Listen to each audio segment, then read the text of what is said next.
Welcome to the NAMWOLF 30, a new weekly feature brought to you by NAMWOLF. The NAMWOLF 30 is a weekly 30-minute conversation with some smart and interesting people in and around the world of NAMWOLF who want to leave you with at least one takeaway for your business.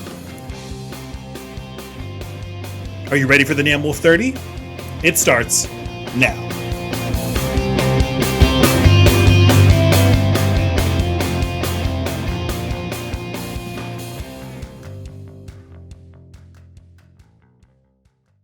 There were two judges involved. There was a retired judge, Judge Dean, who is in charge of the summary jury trial process for Collin County. And he is calling me and John, like my 15-year-old calls me when she wants something, every 15 minutes.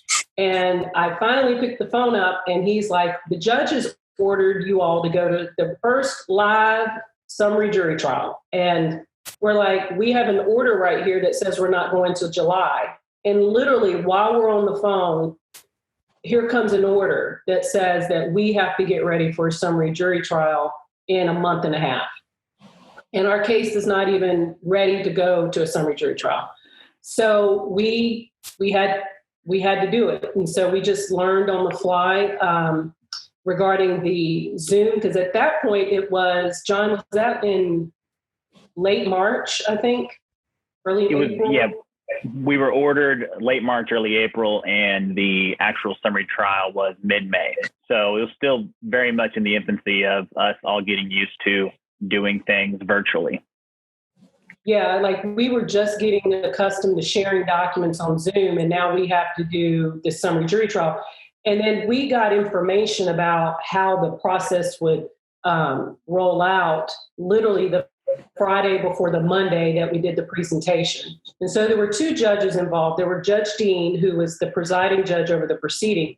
And then there was Judge Miskell, who was kind of the IT judge that had clearly worked with Zoom and the the Office of Court Administration for the State Bar of Texas to get this. We didn't understand that this was experimental for the State Bar of Texas and the Supreme Court to watch. We didn't know any of that until 2 days beforehand.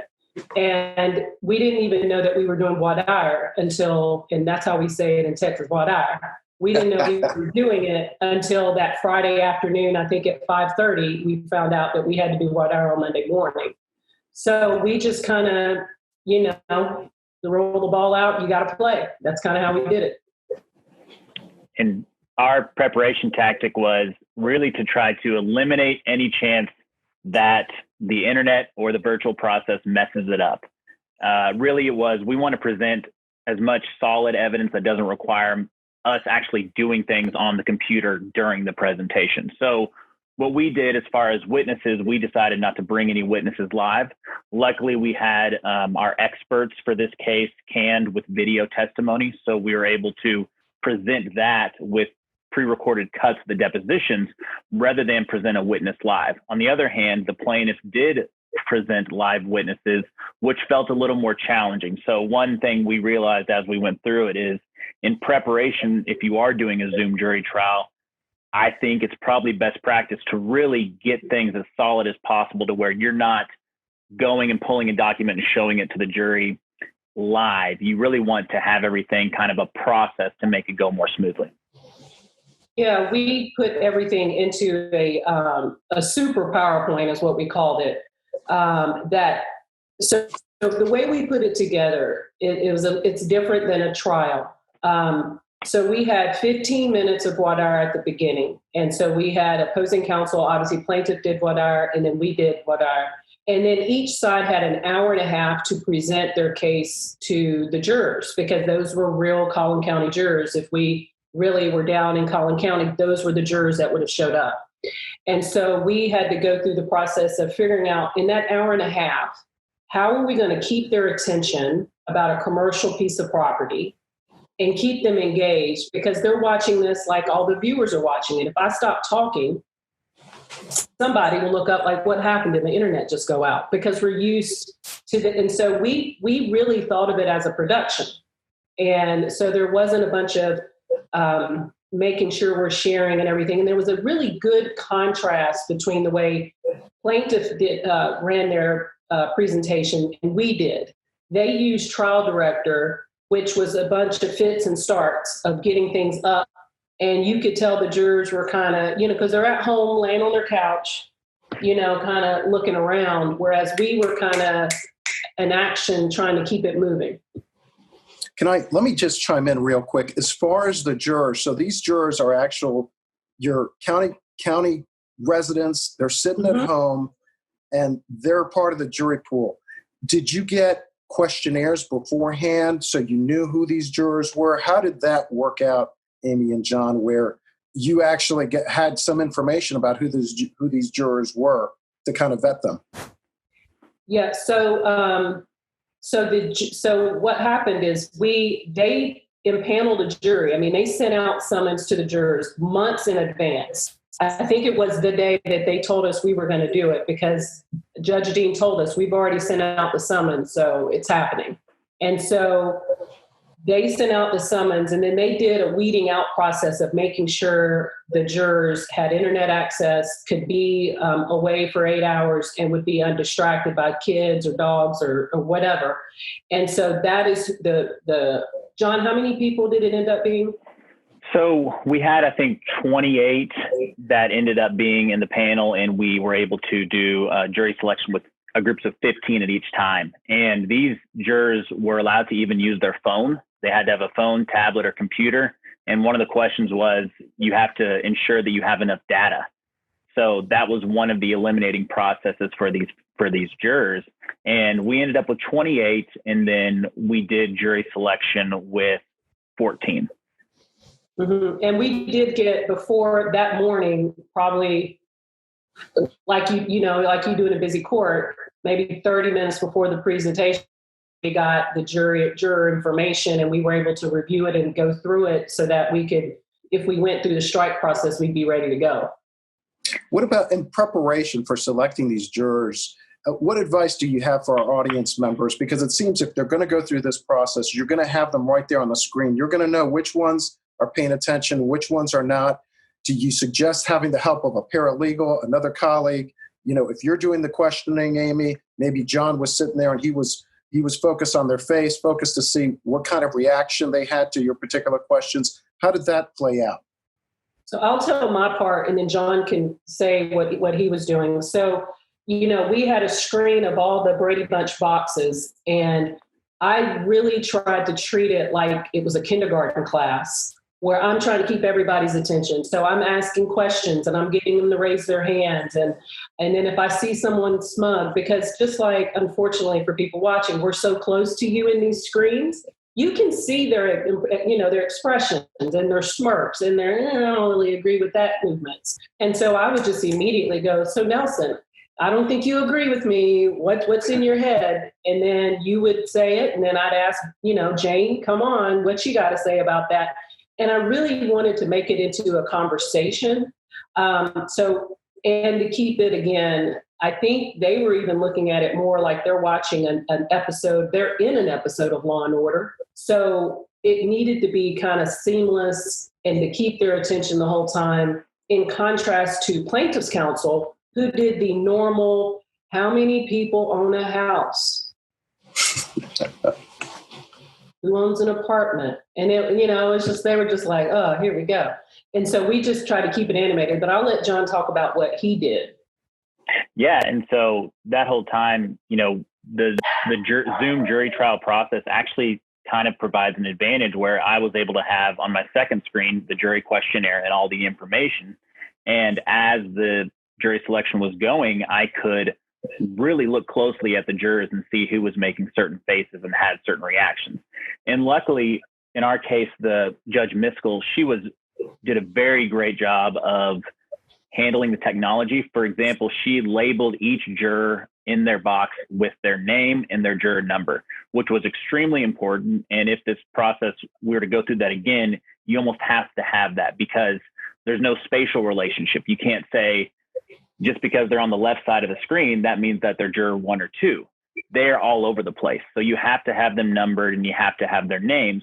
And luckily, due to the preparation of Judge Miskell, I was able to watch all their reactions live as it was going. And you can kind of stare at them a little more than you can in the courtroom. You can be more obvious about it, and they don't know who you're looking at.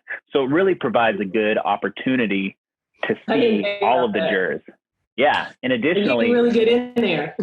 Yeah. And they don't know who I'm looking at. But, and additionally in Texas, with all of the jury selections, it's considered a public proceeding. So they send out a YouTube link where anyone can actually watch live.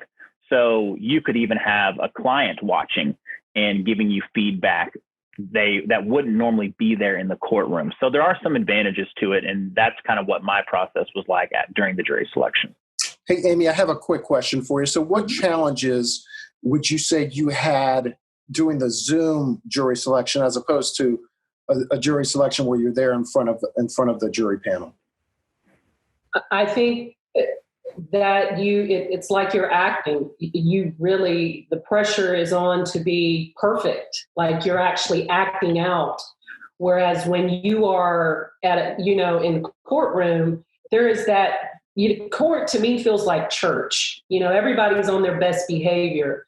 But here, it's even odd for me to be doing a presentation sitting down at my desk, right? But, we're sitting here and you just have to be more perfect, and it has to be sharper. Everything must be sharper to keep their attention, because all eyes are on you, versus if you're doing a regular speaking to a jury pool, there's no way you're going to be able to see everyone's reactions. But John was able to see that because you could see all the different blocks and being able to pick up on that information quickly. So John being able to text me and saying, ask this question, was invaluable, because I'm literally everywhere asking questions, and John is able to feed me the people that I need to do the follow-up questions with. Well, that's great. Well, listen, so we get through the jury selection process. You're able to have a panel. You have a panel. You certify this panel. You guys talked about your presentation was kind of in the can already. Talk to the viewers and the listeners about the preparation of the exhibits, because I know that it seems like there was probably a deadline. I had an evidentiary hearing actually with another NAMWOLF firm, and our challenge was making sure we met the deadline, which was a week before the evidentiary hearing. We had to make sure we had all our exhibits, and the court was not going to allow additional ones. Talk to us about the preparation. I'm sure there are folks out there that would love to hear about that. Yeah, so I'll talk a little bit about getting ready for it, and John can talk about how much time it took to basically put this presentation in a can. So the court, we had to agree in the summary jury trial process, you must agree on everything or be ready to talk about it before the proceeding happens. So we already had joint exhibits, basically, which is what you should normally have at trial. We had already knew that we were going to use deposition cuts and what those deposition cuts were going to be during our presentation. We knew what witnesses they were going to call. They called their plaintiff and they called their main expert. So we basically knew. I think we had to turn that in the Friday before the presentation on that Monday. And so we had everything kind of all ready to go, and we had already conferred with opposing counsel, because nothing can go forward in the summary jury trial process unless it's agreed to. John? Yeah, same thing. We tried to get as many agreed upon exhibits as possible to avoid having to have any disputes during trial or any sidebars for admission, things like that. Now that's possible in the jury trial process. The tech coordinator can create breakout rooms for the jurors and for the attorneys and the judge. So if the proceeding is going on and you decide you want to introduce something, you could try to do that. It just takes more time than it would in the courtroom. As far as other preparation, we prepared for weeks and weeks, and we did practice runs. We did a practice run of the PowerPoint with the client. It was a lot of preparation because you really need to have it done before you get there. You're not ad-libbing on the scene. So there was a lot of prep time that went into it. Let me ask you a question regarding cross-examination, and Amy or John, you chime in on this. So I recently had a call with the chief judge in our circuit, and they were asking us what we can do better with the Zoom process that the court can establish in terms of rules. One of the issues is cross-examination or depositions, because they feel like the witness can sit up there and actually cheat. Because I could be looking at everyone, but I have a phone right here, and I'm getting a text from John who's saying, Nelson, you have a pimple. I mean, the reality is that it's important for it to be a level playing field, right? So, and not be coached. So part of the suggestion, and this is something I suggest to the audience, is a requirement where the camera has to be far away enough where they're seeing the entire individual as opposed to just seeing the face, because you have no idea that I'm using the phone and I'm getting coached as a witness. Talk to the audience about that, about, worrying about those things and cross-examining an individual who's not being coached, because I think those could be concerns for all of us if we're doing any kind of hearing, quite honestly. Yeah, so in our proceeding, so Judge Miskell had created these breakout rooms, or like a green room. And so there was the one expert that was going to testify. So he was in the breakout room, and then he came in and he got examined by plaintiff's counsel. I did not choose to cross-examine him during their presentation. I waited to call him in my case, where I was ready for him to come in during our presentation. And it was clear for him, because people had not thought about that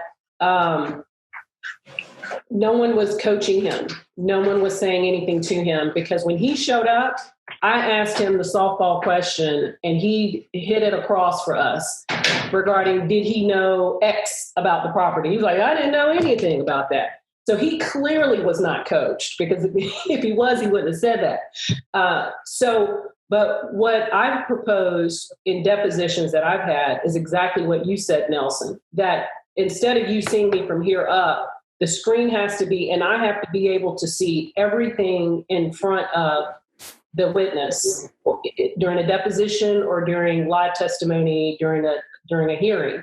In addition to that, I get an agreement from opposing counsel in a Rule 11 or an email exchange, like these are going to be the rules of the road for both of us, and agree to it. And if we find out someone's, playing fast and loose with the rules, then we have an agreement that we can, seek to file a motion for sanctions if that happens.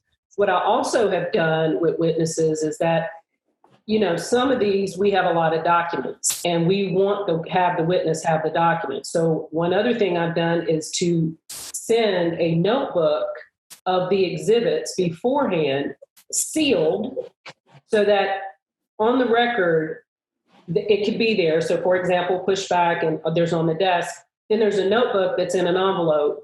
And as part of that, you received an envelope. Yep. And it has the exhibits. Yep. Can you please unseal that? And then that no one's played with your exhibits, dealt with your exhibits at all, unless they're, because you can see them opening the seal for the first time. Sure. And John, why don't you tell us about what can go wrong in this process? And I'll give you an example. I was in an evidentiary hearing and I had a co-counsel whose camera kept on falling on his notes. But he was still talking, so he didn't realize that. And obviously everyone could see his notes and I had to interrupt him. That was an issue. The camera kept on falling. Listen, it was a great result at the end, but in the middle of the hearing, you were really sweating it when those things happen. Did anything happen in your jury trial that you can reflect upon and say, you know what, this happened and I would try to avoid it, so that our viewers and listeners can heed that advice? Yes. One thing, and it was from the other side, there was a point during their kind of closing argument, they had about 15 minutes left where they couldn't get something to play. And they had two attorneys in a room. One was trying to play while the other was talking, and it just didn't work. And so you really need to, you can't really do this on one screen. You have to have two up, and you need to have another attorney or a paralegal that could help you if something were to go awry. Another thing, maybe not something that happened that could cause a problem, but another word of caution is if you are calling witnesses, you need to consider where they're going to be at in their home, what they're going to dress like, because we're all more casual at home. And obviously in a courtroom, we all have the same background. For example, the plaintiff in this case was sitting at his desk and he had a giant fish tank behind him. And it kind of looked a little casual and almost Miami Vice, something like that would put off to the jury. Hey, there's nothing wrong with being from Miami. Yeah. And so in McKinney, like Texas, it is.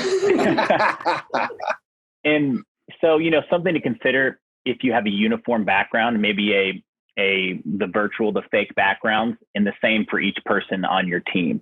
That might be a way to avoid any issues about that and to kind of keep it uniform between your side.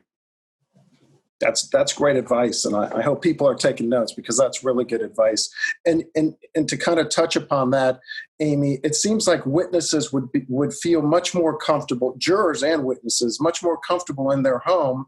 And how do you get that feeling that you're in a courthouse? Because that's hard to do. As a witness, I think I'd be like taking it a little bit more casual.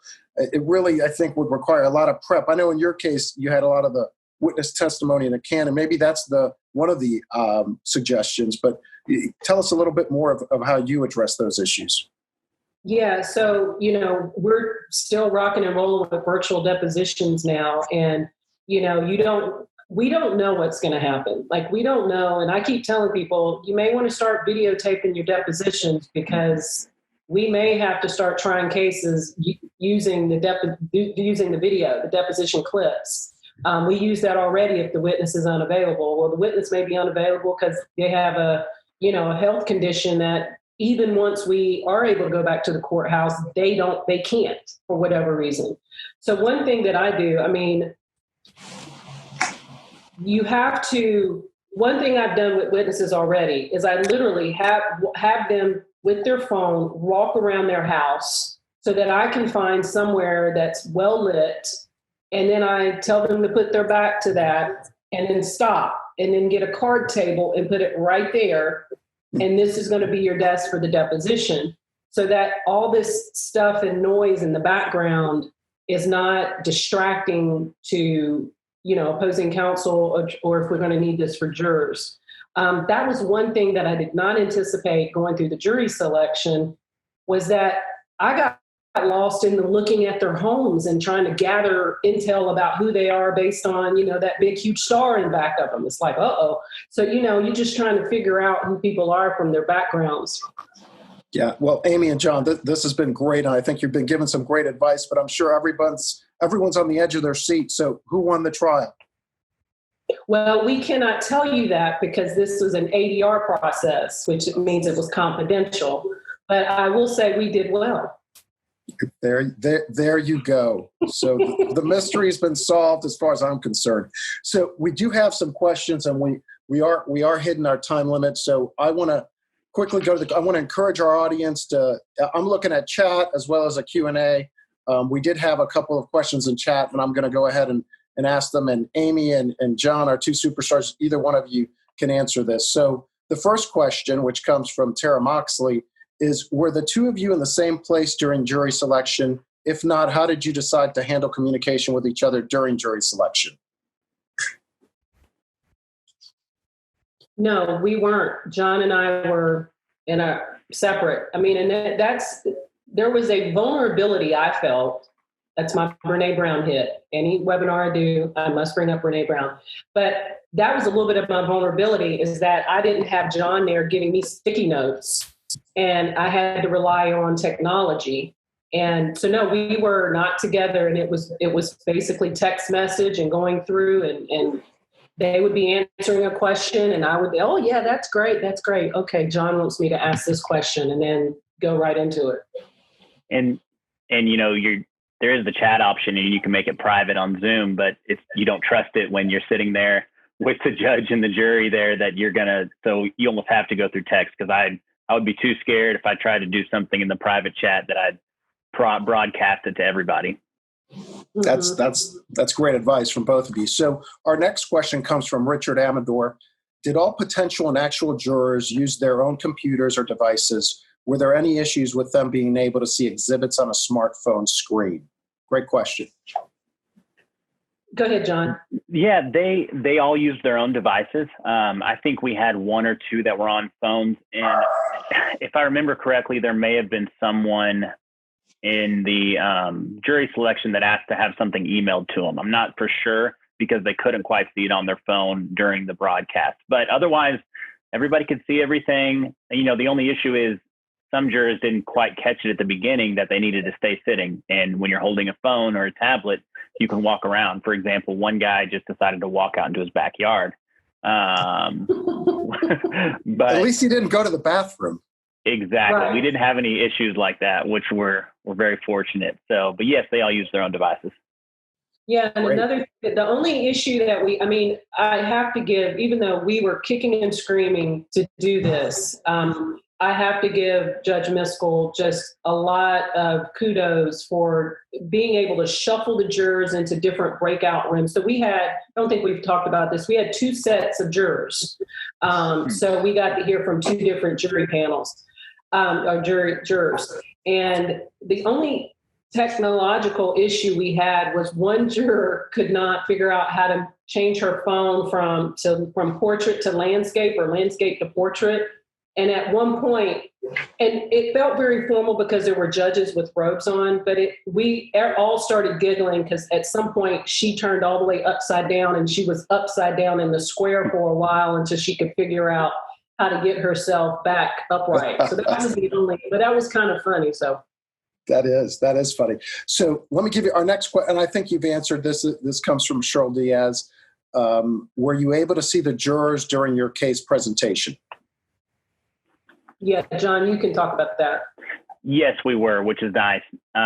We were able to see them, so I could watch them during crucial points. And you can even, on Zoom, you can highlight a screen and almost you can't really zoom in on them. But it's nice because you can focus solely on them as an associate, which I didn't need to listen to what Amy was saying at certain points. I just want to see how this person reacted. And it's great because, now I can go back and say they really responded to this type of testimony and it was very helpful. So you can look at them during.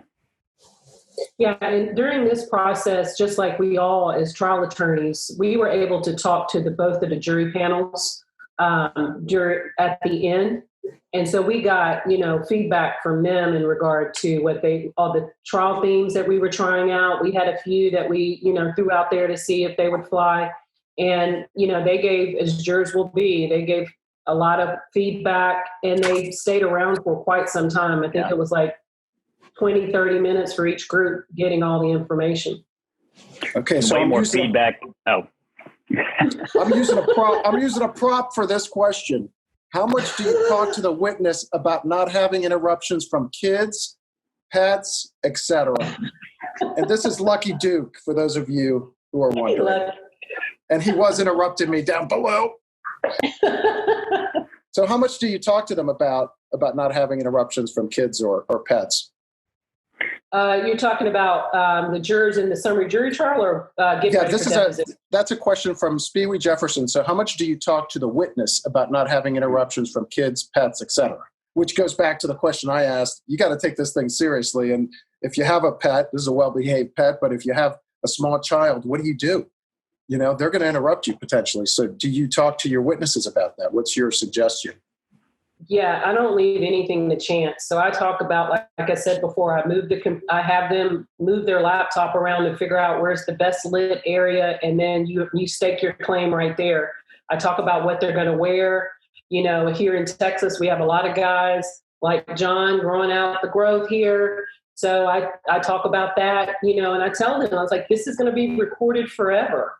And I just try to, put that in them, and I'm going to send this to the client, and the court could see it. And so, I do all those types of reminders to them. So yeah, make sure they can close the room off. I ask all the questions beforehand. Yeah. Well, preparation is key. And John, I think you look great with your I know. I'm jealous. I can't grow that. I'll take the hint. No. Yeah. Our next he is question. Totally cleaned up. You should have seen him. He was Wolfman Jack a few days. He's an attractive man, and I can see it. But anyway, our next question comes from V. Adams, and it's, were you able to conduct post-trial interviews? If so, were you given any feedback from the jurors of their likes, dislikes, or anything that you think would be helpful to share? Yeah. John, baby, go ahead.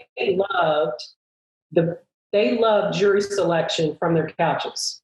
They loved it. They didn't understand why we couldn't, do this all the time. It's better than driving down to the courthouse. And if the court, doesn't have the proper protections there, they wouldn't show up. we asked them straight out. You got to kind of, again, be vulnerable in front of the jury and say, what did you like and what did you not like? And so we did that, and we asked them pointed questions about, do you think this would have changed your mind? And I think the casualness of the virtual platform made them be even more vocal versus when we're in the court. I'm always feeling like I'm stalking them as they're trying to get in the elevator. Excuse me, pardon me, and trying to figure out what did you like, which was not the case. They just sitting back, just shooting it. Great. Well, as a follow-up question, the great Robin Wolpert has a question, which is, did your pool of jurors depend on whether they had access to technology for a remote trial? And she has a follow-up question. Did the court work with the jurors ahead of time to ensure they had a working knowledge of Zoom and how to behave in a virtual trial? Yeah.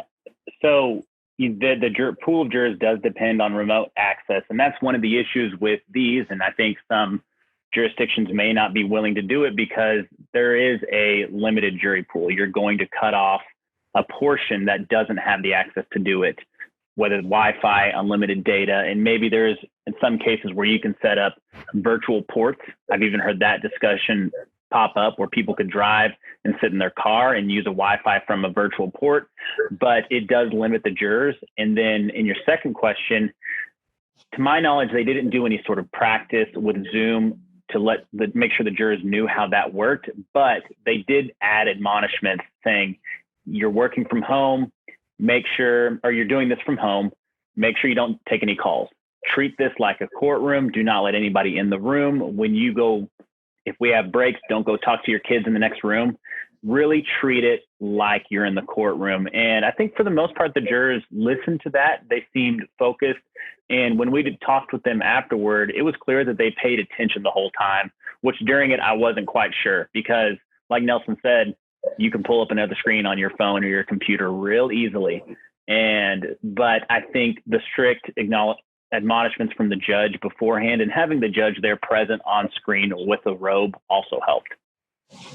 Great. Well, listen, that's all great advice. I know we're a little bit past our time. We had promised that we'd be finished within 40 minutes, and we're gonna reach that goal. But I do want to point out that Michelle Nealon, she is my co-chair in the trials pack, we're recruiting, did say that she was friends with one of the jurors who said that both of you did a great job. So that's very nice. Thank you, Michelle, for that comment.